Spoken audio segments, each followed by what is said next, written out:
এই যে ঢাকা টাঙ্গাইল মহাসড়কের যে একটা অবস্থা দেখেন, মানে গাড়ি চালাইতেছি সুখ নাই। এখন বাজে কটা 8:18 বাজে। তো এরকম একটা পরিস্থিতি যে এই যে আপনার যে ট্রাকগুলা, লোড ট্রাক, ব্রিজগুলো উঠতে পারে না, মানে কুদতে কুদতে কুদতে কুদতে ব্রিজগুলো উঠে।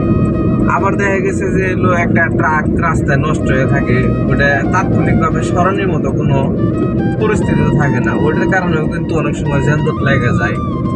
আর ঢাকা টাঙ্গাইল মহাসড়কে মানে এই টাইমটায় গাড়ি টানাই যায় না, মানে 30-40 এর উপরে গাড়ি টানাই যায়। তো আমার কথা হইলো যে এই ট্রাকগুলা যদি এক লাইনে সিরিয়াল বাই চলতো, তাহলে হয়তো বা আমরা একটু গাড়ি চালিয়ে শান্তি পাইতাম।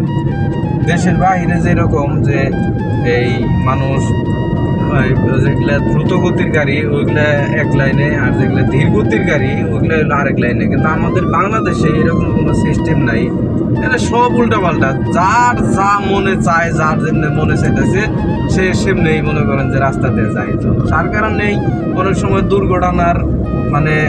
দুর্ঘটনা ঘটে যায়।